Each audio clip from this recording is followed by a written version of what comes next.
ആലവട്ടം ചാമരത്തോടു ചേർന്ന കമ്പടി സകല പ്രഭാപൂരിതനായി വരുന്നു വല്യച്ഛൻ. കൂപ്പുകൈയോടെ ഞാൻ പ്രാർത്ഥിക്കുന്നു, വല്യച്ഛ കാണേണമെൻ്റെ കണ്ണീർ.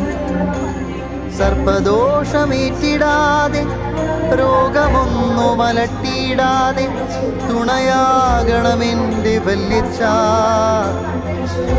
എൻ്റെ പ്രാർത്ഥന കേട്ടിടണേ.